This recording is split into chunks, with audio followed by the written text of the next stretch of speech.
right, it's 12:01, which means officially kickoff time for our webinar. Thanks everyone for joining us. My name is Liam Threlkill. I'm a program manager for the Local Administrative Advisor Program. If you are unfamiliar with the program, it offers administrative help to all cities and towns and counties who have a population of 10,000 or less and don't have full-time administrative staff. And it's a program that just started in July, and we're super excited about it. We've got a lot of great work done, and I even see some of our LAAs are online as well to participate and just take some of this in. So if at any time you have any questions about the program or how it can serve you, or if your community is eligible, please let me know, and I'd be happy to direct you in the right direction there. Today we have Adam Lenhard, who's a former city manager in St. George, who is going to be presenting to us today. And he's going to be talking all about Utah's municipalities and just some local government 101. And we're super excited to have him. As we go through the presentation, if you have any questions, you can just put them in the Q&A option down there, and we will get to them at the end of the presentation. And with that, I'll turn it over to Adam. All right, thanks, Liam. Hi, everyone. Thanks again for joining us today. Happy Valentine's. Recognize that a lot of you probably have a lot going on with the holidays, so we're going to do our best to finish on time and then let you get on with your day. We're going to go quickly because we have a lot of content to cover. And like Liam said, if you have questions during the presentation, make a note of those, type them in the comments, and we'll try to answer those at the end before we wrap up. So I'll introduce myself quickly. I'm Adam Lenhard. I've served in local government in Utah for over 20 years. My background is in land use and planning, and I was the Clearfield city manager for a few years, and I also served as city manager for the city of St. George. Work in the private sector now. I do a fair bit of consulting in land use and development, leadership, and local government. And I love my work for the league. I'm really excited that we get to do this today. Whether you're a brand new elected official or a seasoned veteran, I hope you find this information helpful in your public service. So before we go any further, this slideshow going. Just want to put in a quick plug for the Powers and Duties Handbook that the league produces for its members. A lot of what we're going to cover today and so much more is included in this handbook, so I highly recommend it as a resource. I know in the last couple of emails that the league has sent out, there have been some instructions on how you can get a copy. Definitely do so. It's entertaining, it's very informative, and I think it'd be very useful for all of you to have. So let's get started. Today's presentation is Local Government 101.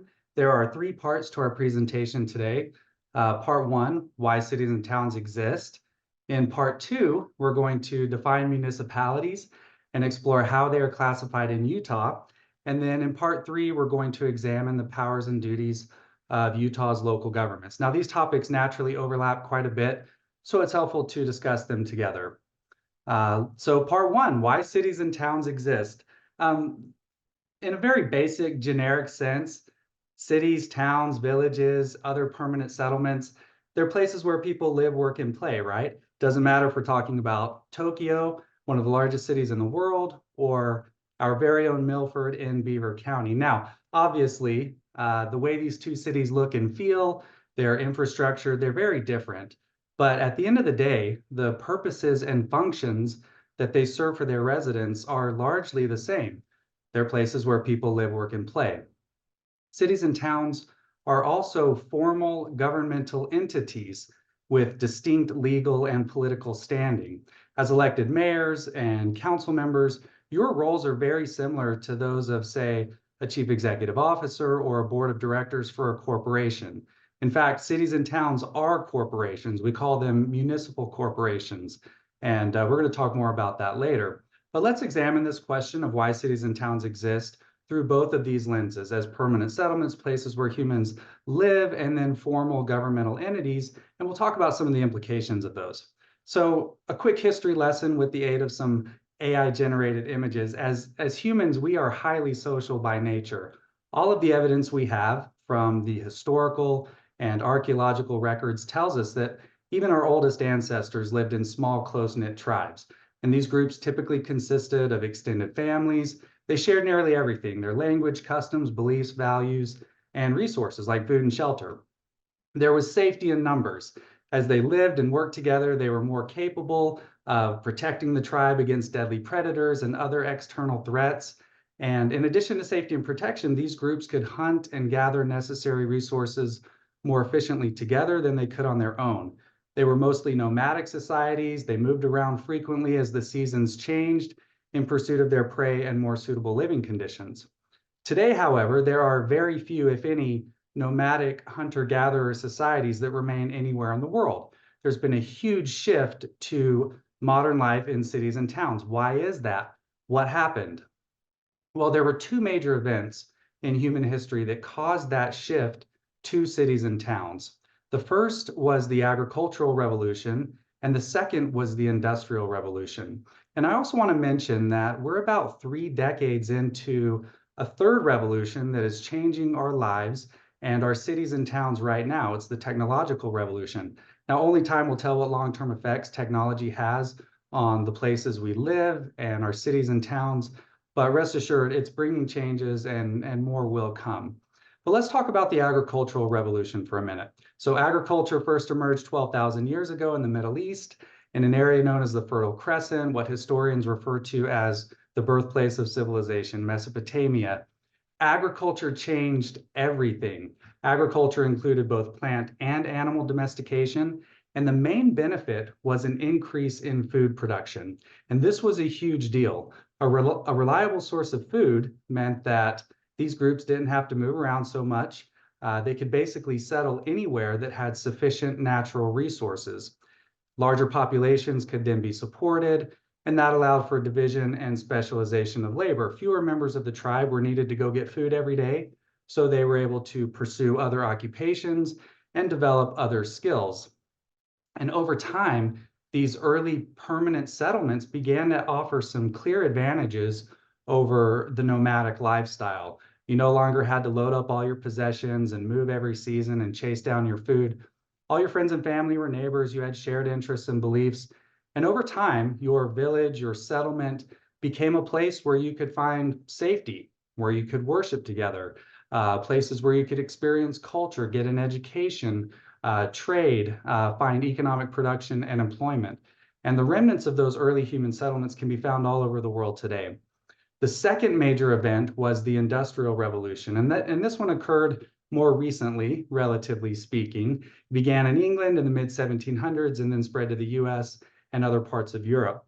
The Industrial Revolution created an unprecedented demand for workers in urban areas. Economies that were previously based on agriculture and handicrafts were transformed into economies based on large-scale industry, mechanized manufacturing, and the factory system. The automotive industry put Detroit on the map. Pittsburgh grew around the steel industry. Buffalo, New York around shipping railroads. Houston around oil, and so many other examples that we could talk about. The Industrial Revolution also paved the way for important advancements in transportation, architecture, construction, communication, science, and healthcare, and our modern way of life began to take shape.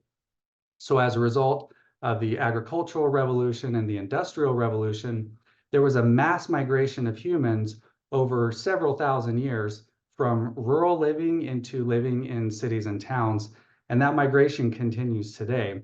Today in the world, the highest percentage of the human population ever lives in cities and towns.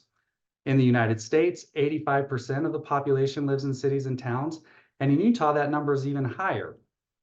We have 255 cities and towns in Utah, and in the 2020 census, their residents accounted for almost 94% of the state's population.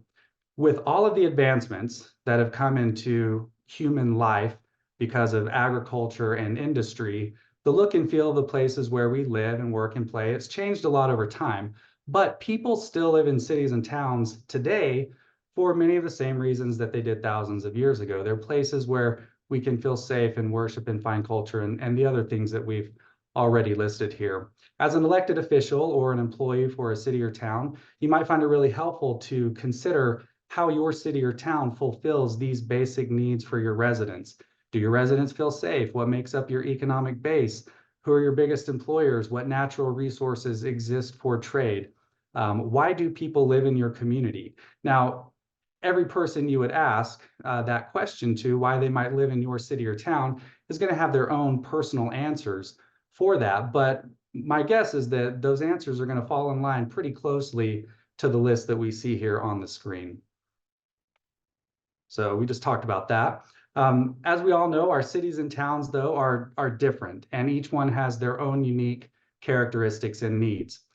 You've got the town of Clarkston up in Cache County and the town of Apple Valley down in southern Utah. They sit on opposite ends of the state. Their climates, geography, natural resources, and economies are very different. So what works in Clarkston might not be effective or even necessary in Apple Valley. And the same could be said of Minersville and Helper, or Meadow and Torrey, or any other pairing of fantastic Utah towns. But despite their differences, like I mentioned earlier, all cities and towns have evolved to pretty much serve three main purposes. First and foremost is to provide services to their residents. The second is community building and placemaking, and the third is government and local control. So let's talk about providing services, public services, for a minute. Whether it's roads for transportation or clean drinking water or police and firefighters, many of the useful and necessary services that we rely on for daily life can be funded and provided to us more efficiently as a group than if each of us tried to do it on our own. The state of Utah has given authority to its cities and towns to provide services to their residents. This list that you see here is not all inclusive, but it is a list of the more common public services that we tend to see. Generally speaking, each city and town gets to decide which services they will provide, and the extent to which they do so depends on a variety of factors. Some services may not be feasible or necessary in your city or town. In most of southern Utah, where I live, for example, it would be unusual for a city or town to own and operate a snowplow. Maybe there's a plow attachment that you stick on the front of a pickup. It gets used one or 2 days a year. But even in northern Utah, where you might need an entire fleet of snow plows, you might not have the budget for it. Other services might only make sense if they're contracted out to another entity. It doesn't make sense financially for every city or town to own and operate its own landfill and garbage trucks. So most communities partner with a private company for trash removal. Now, I want to highlight the last item on the list here to point out that some public services require corresponding physical facilities, and that just means buildings, right? And I would add equipment and supplies to this as well. In order to provide drinking water, culinary water, to your residents, not only do you need a water source, but you need pipes in the ground. You may also need reservoirs and pump houses and water tanks and treatment plants. A fire department is going to need personnel, actual firefighters, probably some administrative personnel for scheduling and reporting and things like that. You're going to need fire trucks and hoses and fire stations and turnout gear and so on. These things are all authorized as long as they are reasonably necessary to provide the service to your residents. Now, this list is taken from Title 10 of the Utah State Code, which I've cited there at the bottom right of the slide. I'll explain quickly what this means so that you'll understand as you see other code references throughout the presentation. UCA means Utah Code Annotated. And we'll talk about the Utah Code in another video, but in essence, a code is a written collection of laws. The Utah Code is a collection of the laws that govern the state of Utah, and they are organized by title, chapter, and section for convenience. So this code citation would mean Utah Code Annotated, Title 10, Chapter 2A, Part 1, Section 102. Now, we usually omit the word annotated and the part number. So if you were going to say this, it would be something like Utah Code 10-2A 102. There's no hard and fast rule here. Don't stress about it. But now you'll understand it when you see it.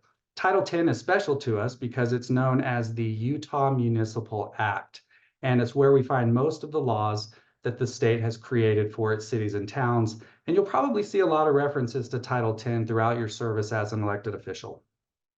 All right, one more note on public services, because this is a question that I've seen a lot over the years. Are cities and towns authorized to fund and promote the arts? Is that a valid public service?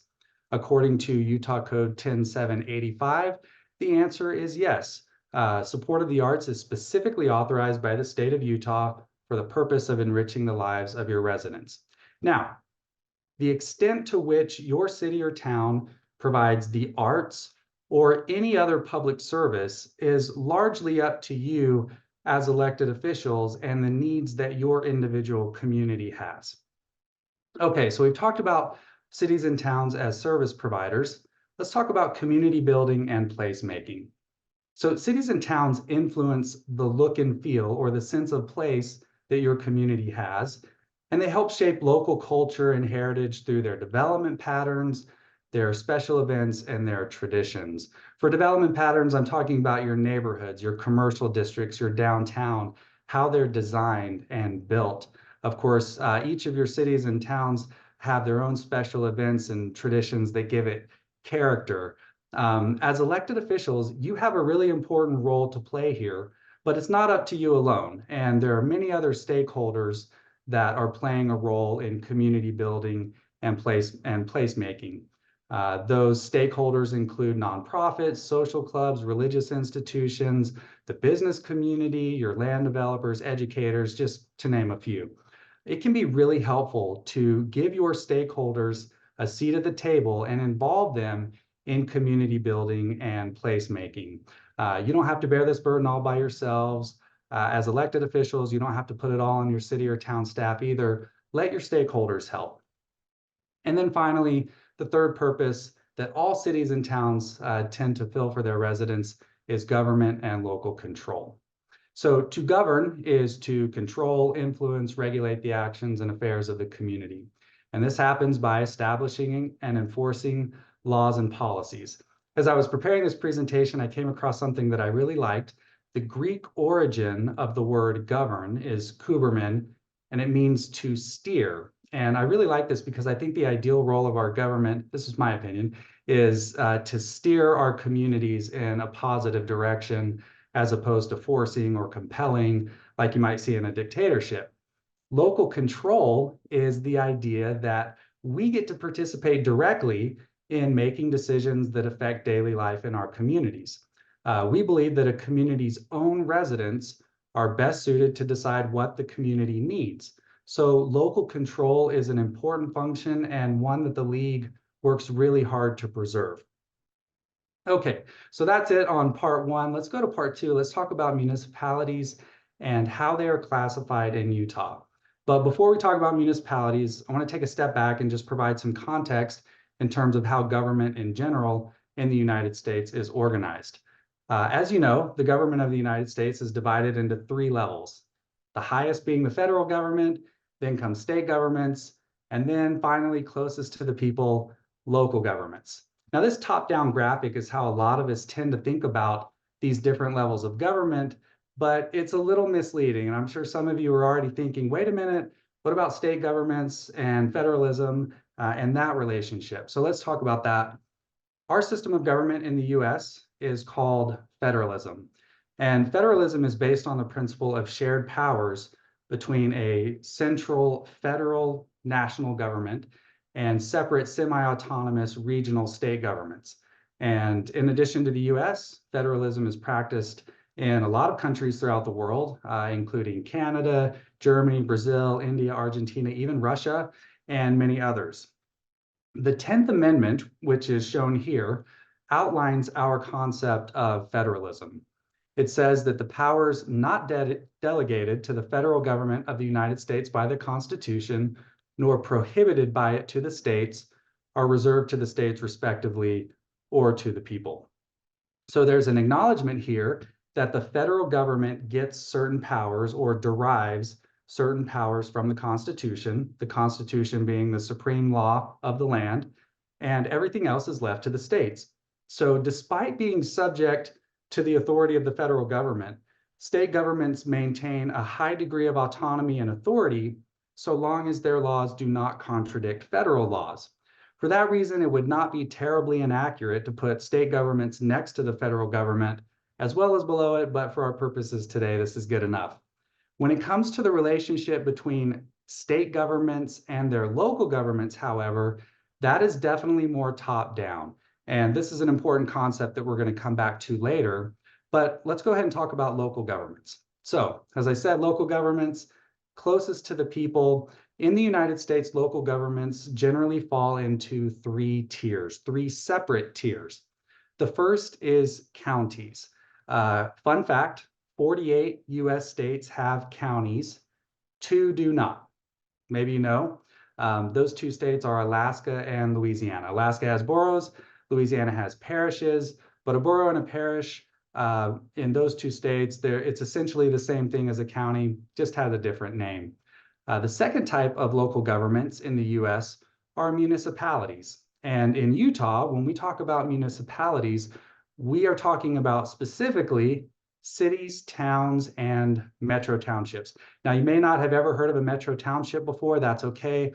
I'll explain what they are or possibly were in a minute. But like cities and towns, they are municipalities. In other states, there are municipalities that include villages, townships, and even boroughs, depending on the state, but those don't exist in Utah. Municipalities in Utah are just cities, towns, and metro townships. And then finally, in some cases, limited local governing powers have also been granted to certain special districts.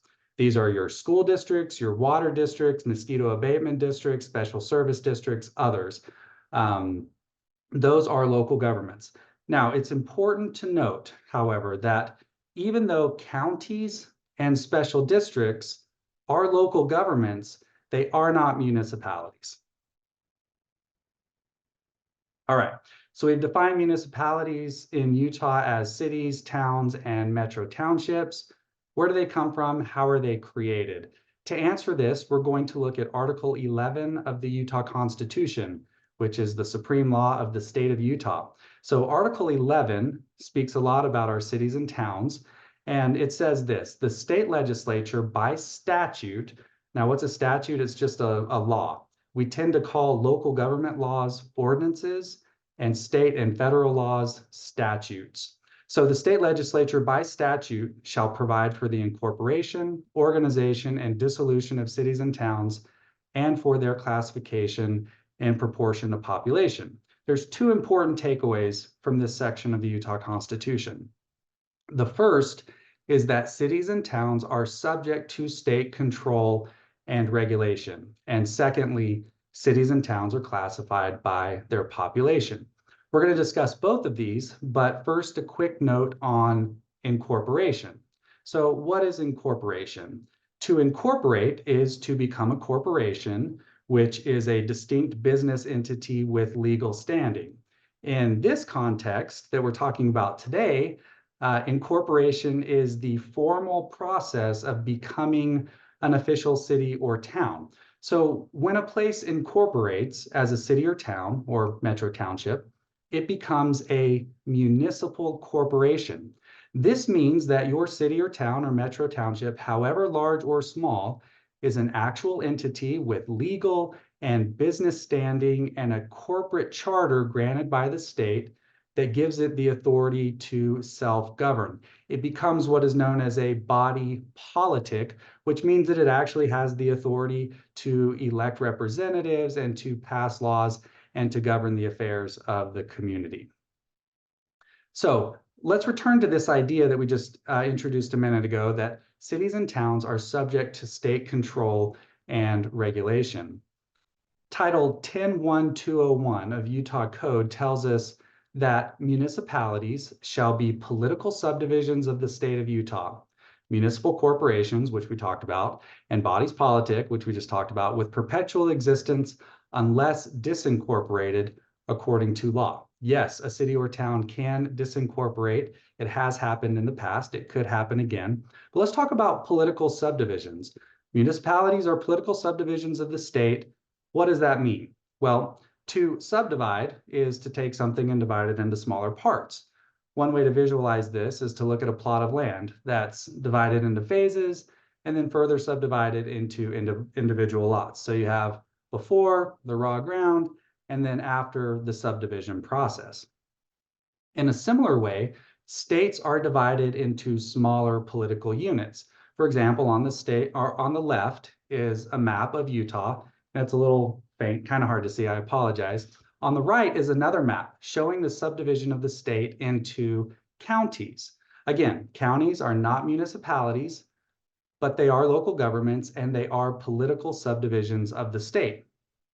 Finally, we can illustrate this idea of political subdivisions again by showing how counties contain individual municipalities. In this case, I chose Washington County because it's really easy to see that the municipalities within the county only cover a small part of the total land area of the county. All of the land in a county that's not part of a municipality is unincorporated. We just call that unincorporated county. So you can see the entire county and the individual municipalities in Washington County. We've got Zion National Park and kind of the purplish pink color there on the east side of Washington County. It's in the unincorporated part of the county. It's not part of any municipality, even though Springdale and Rockville share a border with the park. Now, to be clear, municipalities exist within the boundaries of counties, but they are not political subdivisions of counties. Municipalities and counties are both political subdivisions of the state. A county may provide some services to the residents of a municipality, but municipalities do not answer to and are not controlled by counties. Now, in saying that, I don't want to imply in any way that counties aren't important or you shouldn't work with them. To the contrary, I would highly encourage you to develop good relationships with your colleagues who serve in county government. Now, another fun fact, I just said that municipalities exist within the borders of counties. That's true, but municipalities can also overlap county boundaries and be part of multiple counties. And a good example that many of us are familiar with is the city of Draper, which exists both in Salt Lake County and Utah County. So here's a question: why would a state create political subdivisions? Or why would a state allow political subdivisions to be created? There's a couple of reasons, and I just want to acknowledge right off the bat that this slide, we could easily talk about this for hours. There's a lot here. We're just gonna hit it really quickly though, just for the sake of time today. But the first reason is to help carry out the duties of the state. The state delegates certain powers and duties to its political subdivisions to aid in the efficient administration of government services. And then secondly, to allow for local control. Local problems often require local solutions. And thankfully, we have a state legislature that still mostly recognizes that government closest to the people often governs best. So local governments are given some autonomy and privileges of self-government to influence how their community looks and feels and operates. So back to this slide, we talked about that first point. Let's talk about cities and towns being classified by population. So this table shows those classifications. In Utah, cities are divided into 5 classes, with first-class cities being the largest, those that have populations over 100,000 residents. An incorporated area with a population of less than 1,000 people is a town. Now, to be clear, these designations obviously have nothing to do with the quality of a city or town. It's based strictly on population. But naturally, we want to ask, why would cities and towns be classified like this? What do the classes mean? What happens, for example, when a town gains its 1,000th resident and becomes a city of the 5th class? Well, historically, a city or town's class determined its form of government. By state statute, there are only a handful of different forms of government that your city or town can have. Again, historically, your population determined what form of government you were to use. That meant if your city grew to a certain size, it was required to have certain departments and administrative officers, and the duties of the mayor and council might change a little bit, but that is no longer the case. And for that reason, your city or town's classification is mostly, but not totally, irrelevant today. There are some minor differences in the powers and duties of municipalities by class. Typically, those additional or those variations occur as you get larger. You might have additional reporting requirements, things like that. But for the most part, this is not something that you need to worry about. Okay, I've mentioned metro townships a few times. Let's talk about them. They are municipalities as defined in Utah Code 10.1.104 and 10.2A4. That said, I've got an asterisk here because in state code, a few of the sections that deal with metro townships, they're a little ambiguous. Metro townships have not been in existence very long, only since 2015. I'll explain that in just a second. And in this current legislative session, in order to provide a little clarity, I would say, House Bill 35 has been proposed. It's already passed the House, just needs to pass the Senate to be approved. My guess is that it will pass. We'll see what happens. I haven't checked yesterday or today to see what the bill status is.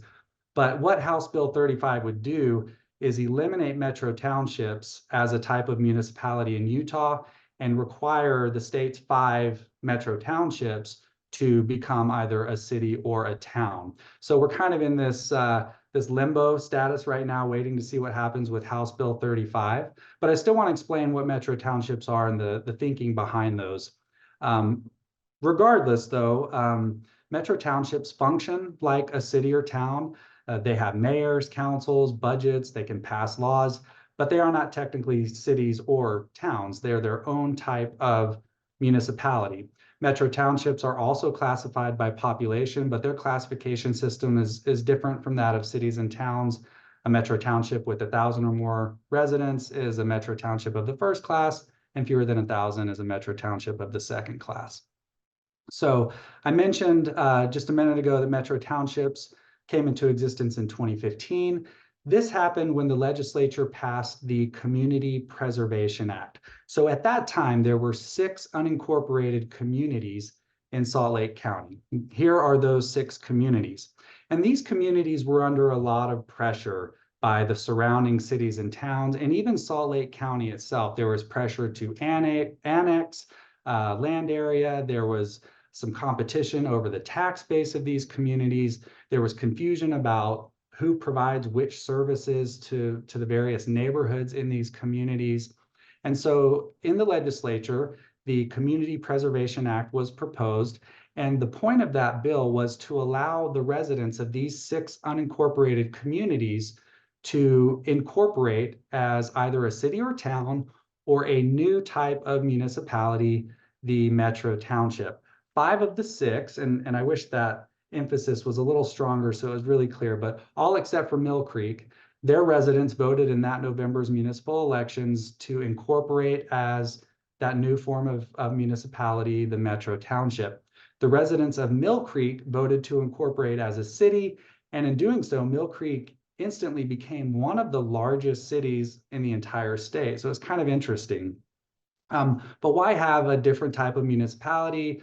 How do metro townships differ from cities and towns? Well, the primary difference between cities and towns and metro townships is that in the metro townships, most of the government services are provided by other entities instead of the metro township itself. So in creating the metro township, the legislature essentially said to these communities, if you incorporate, you'll enjoy the privileges of self-government and local control, but since you're not providing many of the same public services that cities and towns do, you don't get to tax them in the same way that cities and towns do. You don't get to tax your residents in the same way. Not a bad way to go about it. Seems pretty fair. So the biggest difference is that because they're not providing the same type and level of services to their residents, metro townships have limited powers of taxation. They cannot levy a property tax, a telecommunications tax, a municipal energy and use tax, among others. So that's the biggest difference. Again, we'll see how House Bill 35 goes. If the Senate passes that, then metro townships will go away. Those 5 metro townships will become cities or towns. So we'll see what happens. But now you know you're one of a handful of people in the entire state who actually knows what metro townships are. And just in time for them to possibly go away. So there we go. That's part 2, municipalities and their classifications. Let's move on to the powers and duties of local governments. So this is our last topic. We're going to spend some time on this. Powers and duties go hand in hand. They're the things you can do as a city or town, and also I would say the things that you should do. To me, powers and duties are synonymous with rights and responsibilities, and I often think about them in this context. I've got a 12-year-old son. He loves Spider-Man, so I'm reminded of this quote, with great power comes great responsibility. So powers and duties, rights and responsibilities, they go hand in hand. Municipal powers are abilities to act authorized by the state of Utah. They're the things that you can do. At the same time, there's an expectation or a duty in public service to be good stewards and caretakers of our communities. And good governance means using the powers that are delegated to you to the benefit of your communities. So as we discuss powers and duties, rights and responsibilities, there's a related concept that I think is worth mentioning. In ancient Rome, a municipium, and I've never had any Latin training, I have no idea if I'm pronouncing that correctly. Municipium obviously shares the same root as the English word municipality. But in ancient Rome, a municipium was a settlement that was subject to the Roman Empire, but it still maintained a degree of autonomy to self-govern. The citizens of the municipium paid taxes to Rome. They agreed to abide by the laws of Rome's government. And in exchange, Rome agreed to protect them as if they were part of the empire. And then those municipiums were largely left alone to live peacefully and conduct business. Now, this arrangement was not always voluntary, but for the citizens of the municipium, it was far better than being conquered and taken over by the Romans by force. So it was a give and take relationship. And this give and take relationship between a citizenry and their government is what's known as the social contract. Socrates and Plato both explored the social contract in ancient Greece. More recently, John Locke, Thomas Hobbes, and others further developed the idea. At its core, this theory of the social contract says that members of a society implicitly agree to surrender some freedoms to their government in exchange for the protection of their remaining rights. For example, this is a really overly simplified example, but you'll get it.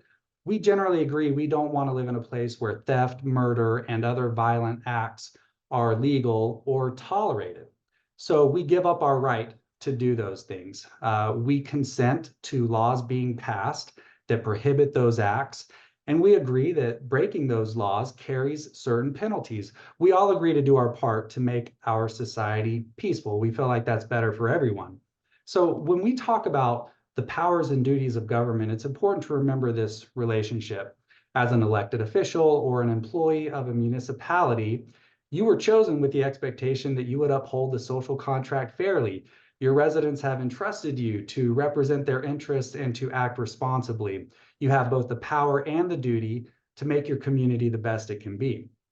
So we've established that municipalities are a creation and political subdivision of the state. They have certain limited powers of self-government.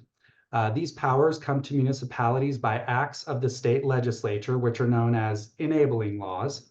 These laws grant specific duties and authority to your municipality, and they're set forth in Utah Code. And as mentioned previously, most of these laws are found, most of the laws for municipalities are found in Title 10 of the Utah Code, which is known as the Utah Municipal Act. But it's important to ask, what does this mean? Limited powers. I mean, how much power exactly does your municipality have? And specifically, what are those powers, or what are those things that you can do as a city or town? In order to answer this question, we're going to learn about Dillon's rule and home rule. Now, we are making a brief switch. Bear with me. We're making a brief switch from a 101 level course to a graduate level course for this topic, but hang in there. I'm going to explain it, okay? So Utah was a Dillon's rule state until 1980, when it changed to a limited home rule state. Let me explain. Judge John Dillon, the namesake of Dillon's rule, was an Iowa Supreme Court justice who oversaw two landmark cases in 1868. These are the two cases. It's not important to know the details of the cases, but what is important to know is that Judge Dillon's opinions in these cases definitively established the relationship between states and their local governments. And I want to show you two statements that Judge Dillon made, which every graduate student in a public administration or political science program has probably seen dozens of times. So I think you'll find these interesting. Here's his first statement. I'll read it. I know it's long. I'm breaking all the design rules for a PowerPoint slide that says no walls of text. I've added some parentheticals for clarification. So Judge Dillon said, municipal corporations owe their origin to and derive their powers from the state legislature. The legislature breathes into them the breath of life, without which they cannot exist. As the legislature created, so may it destroy. If it may destroy, it may abridge the control. The legislature might, by a single act, sweep from existence all of the municipal corporations of the state, and the corporations could not prevent it. They are, so to phrase it, the mere tenants at will of the legislature. So, wow, Judge Dillon is not messing around here. He leaves no doubt about how he felt about the relationship between states and their local governments, their municipalities. But just in case that wasn't clear enough, here's his second statement, and this is the one that came to be known as Dillon's Rule.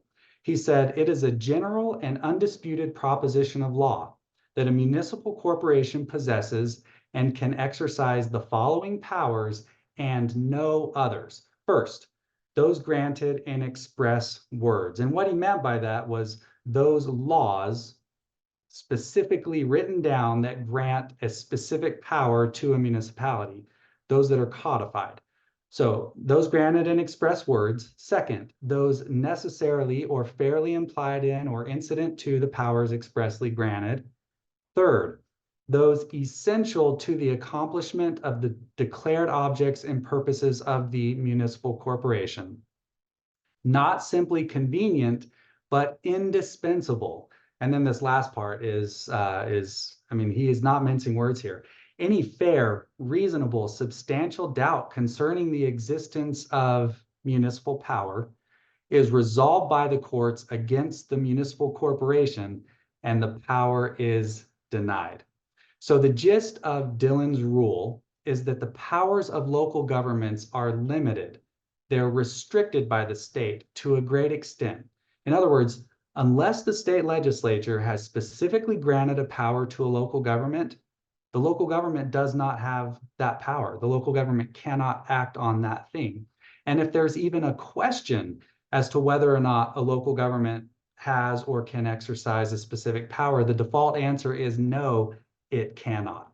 So in Dillon's Rule states, there are strict limits on municipal powers, and the state basically says to its municipalities, stay in your lane, do not deviate. So that's Dillon's Rule. On the other hand, we have Home Rule.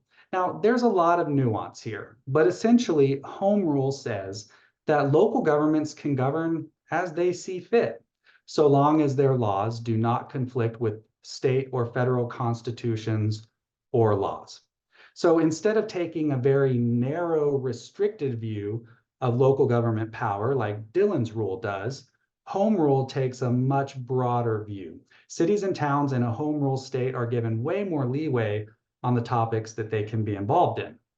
This is a really interesting graphic, and I realize that it probably takes a minute to understand what this graphic is trying to communicate. But here's how things stand today in the United States with respect to Dillon's Rule and Home Rule. So we'll start with the dark red states. Let's see, dark red, we've got Nevada and Wyoming, Nebraska, Oklahoma, others. Those are Dillon's Rule only states.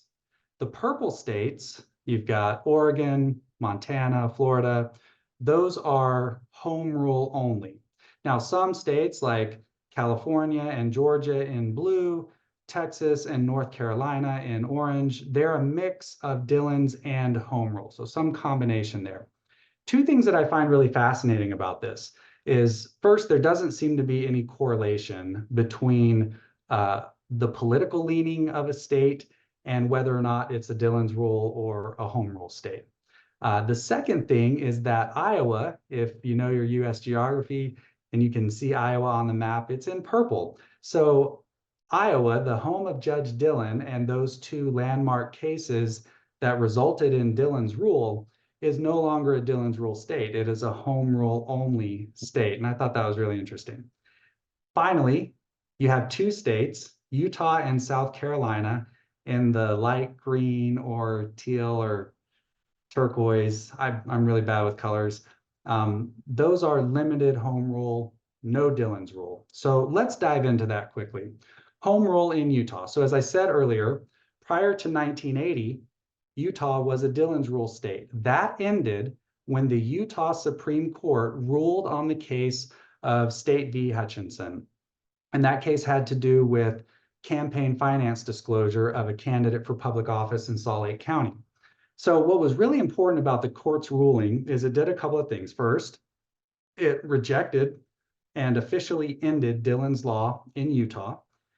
It defined and enlarged the powers of Utah's municipalities.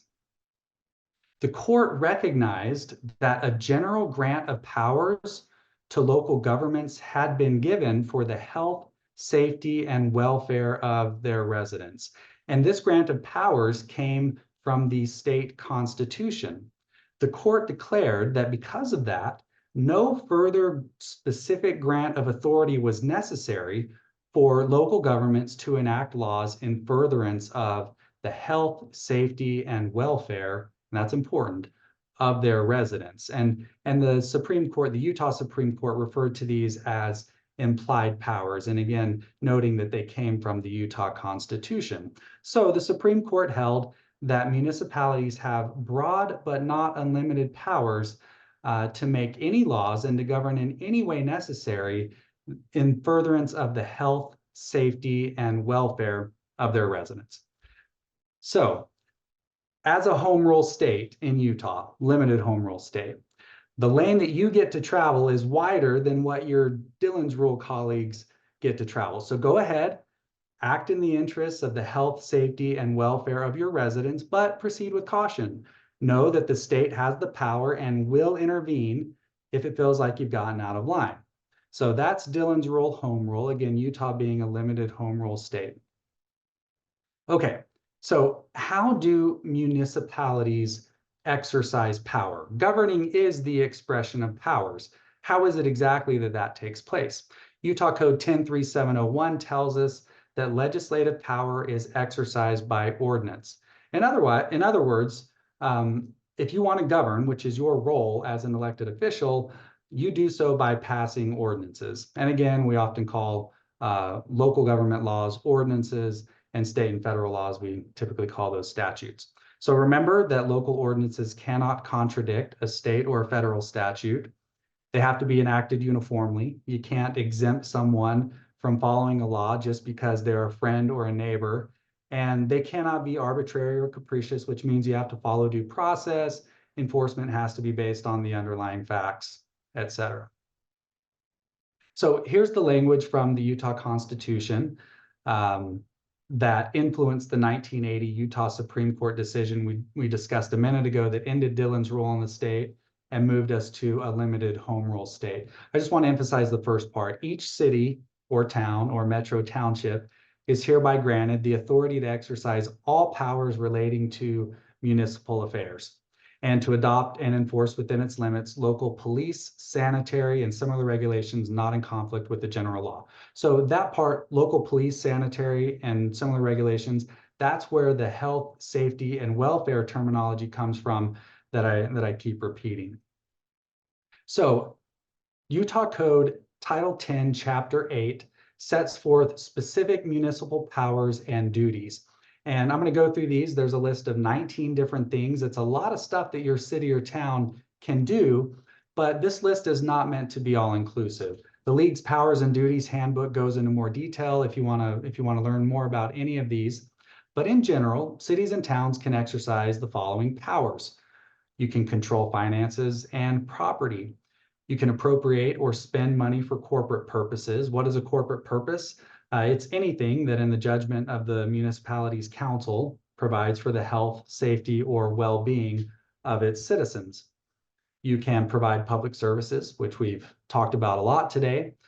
You can sell and acquire real property being land, buildings. You can build buildings, roads, other public infrastructure. You can borrow money. You may not know this, but your city or town actually has a credit rating. If you have to go out and borrow money, your credit rating is what's going to determine the interest rate that you get. It's going to look at how well you've paid back other money that you've borrowed in the past, just like your own personal credit rating. So you can borrow money if you need, and as much as everything costs these days, if you have a big a capital improvement project, it's very likely that you may need to borrow some money and set a schedule to repay that debt. You can own and provide utilities. You cannot regulate private utilities that you do not own and operate. That power is reserved to the state. So the state, for example, can operate Dominion Energy or Rocky Mountain Power, but you as municipalities cannot. You can manage your own utilities. You can regulate the use of public streets and buildings. You can regulate specific conduct, homelessness, fireworks, businesses, construction and fire codes. Now, I want to touch on something. I mentioned a couple times that Utah is a limited home rule state. So what exactly does that mean? Well, that means that the state has given, again, its municipalities power to act as long as municipalities aren't adopting laws that conflict with state laws. But there are also some areas where the state gives you some power, gives some power to municipalities, but also holds some power to itself. Two really good examples, I think. The first would be signage. So as a city or town, you can adopt a sign ordinance, typically part of your zoning ordinance maybe, and you can come up with regulations for all types of signs. Except that when it comes to billboards, the powers that you have as a municipality are limited. There's not much you can do when it comes to regulating billboards. And again, we like to argue at the league that local control is important. We would love to have more control to regulate billboards in a way that's consistent with our community standards. But the state has reserved a lot of the regulation powers of billboards to itself. Another good example is fireworks. The state does not allow you to just adopt an outright ban or prohibition on the sale of fireworks. Now you can identify some dates that fireworks can be sold in your community. You can adopt a map that says these are the areas where it's safe to set off fireworks, and these areas you cannot set off fireworks because of risk of wildfire or something like that. So that's another example of that limited home rule. Okay. Again, you can regulate construction and fire codes. Go gently in this area. The state will typically adopt statewide construction and fire codes. It's generally a good idea to stay there. That's a safe middle ground. You can own and operate a jail. Of course, for this and any of these other services and powers and duties, you got to figure out how to fund it, how to operate it. You can regulate animal care and nuisances, short-term rentals, another good example, limited home rule. You don't have unlimited power to regulate short-term rentals, but there are some things you can do. You can create a library or a cemetery, and within your city government, you can organize administrative offices and departments. So again, this is not an all-inclusive list of the powers and duties that municipalities have. There are certainly others, and a lot of those are mentioned in the Powers and Duties Handbook. So we are just about at the end of an hour. I know we've covered a lot of stuff today. Wanted to make sure that we had a little bit of time for comments and questions. So I'm going to go ahead and stop sharing. And then if there's anything that anybody has, feel free to type that in the comments or the Q&A, and we'll see if we can answer those.